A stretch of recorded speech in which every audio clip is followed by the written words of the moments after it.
नमस्कार दोस्तों, एक बहुत बड़ी खुशखबरी है आप लोगों के लिए, एक बहुत बड़ी अपडेट सामने आई है क्योंकि जो 40% अंक लाने की जो टेंशन थी वो अब खत्म होने वाली है। सरकार के द्वारा एक नया बड़ा बदलाव किया गया है जिसमें फर्स्ट ग्रेड और जो सेकंड ग्रेड के विद्यार्थी थे, फर्स्ट ग्रेड और सेकंड ग्रेड के जो विद्यार्थी थे जो तैयारी कर रहे थे, उन छात्रों के लिए कुछ नियम बदल गए हैं। पहले क्या नियम थे और अब क्या नियम हो गए हैं, ये मैं 1 मिनट में बताने वाली हूँ आपको। तो आप अच्छे से देखना इस क्लास को। जो पहले 40% अपने को पहले पेपर में भी लाने होते थे और जो हमारा खुद का सब्जेक्ट था उसमें भी 40% लाने होते थे, दोनों में अलग अलग लाने होते थे, लेकिन वो अब समाप्त कर दिया गया है और उसकी जगह सिर्फ दोनों में मिला के हमें 40% लाने होंगे। तो हमारे जो जीके का जो 40% में जीके में जो 40% लाने होते थे वो अब समाप्त कर दिया गया है। जीके की वजह से जहां हम पहले सिलेक्शन नहीं ले पाते थे, अब हम हमारे बीच में जीके हमारे लिए बाध्यता नहीं बनेगा। तो ये बहुत बड़ी अपडेट है आप लोगों के लिए।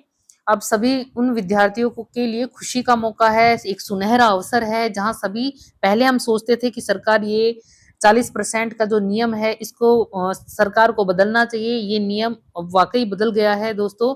तो आप लोगों के लिए एक बहुत बड़ी खुशखबरी है क्योंकि सरकार जो एग्रीगेट फॉर्मूला है वो लागू कर रही है। अब दोनों पेपर में हमें 40% मिलाकर लाने होंगे, यानी कि 40% अंक जो भी बच्चे लाएंगे, जो भी छात्र लाएंगे, जो विद्यार्थी लाएंगे, उन सभी को सफल माना जाएगा। यानी कि हर उस विद्यार्थी के लिए एक सुनहरा अवसर है जो जीके की वजह से रह जाता था और अपनी तैयारी अच्छे से नहीं कर पाता था। क्योंकि देखिए दोस्तों, जो 18 लाख परीक्षार्थी है उनको ये राहत की खबर है उनके लिए, क्योंकि जो हमारा राजनीति विज्ञान का पेपर हुआ था उसमें 645 में से मात्र 67 योग्य हुए थे और पिछली बार हमने देखा था कि 225 में से सिर्फ 6 विद्यार्थी ही पास हुए थे।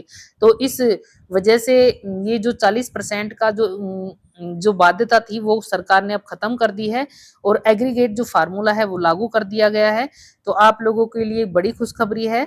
तो आप लोग अच्छे से अभी से पढ़ाई की लग जाओ, क्योंकि सभी बच्चे जो जीके की वजह से रह जाते थे अब वो सिलेक्शन ले सकते हैं। जो अपना खुद का सब्जेक्ट है, अगर अपना अच्छे से उसका पूरा अच्छा पेपर है अपना खुद का, तो वो भी सिलेक्शन ले सकता है। अब जीके की वजह से वो नहीं रहेगा, जीके बिल्कुल भी बाध्यता नहीं होगी जीके की। तो अब आप लोग अच्छे से तैयारी करो, मेहनत करो, जिससे अब की बार आप लोगों का सिलेक्शन हो जाए। कोई भी नहीं रोक सके आपका सिलेक्शन, अब की बार आपका सिलेक्शन हो जाए। बस मैं यही सोचती हूँ। अगर आप लोगों को ये अपडेट अच्छी लगी तो प्लीज चैनल सब्सक्राइब करना, अपने दोस्तों से मेरी क्लासेस शेयर करना, लाइक कमेंट करना दोस्तों। अगली क्लास में मिलते हैं। धन्यवाद दोस्तों।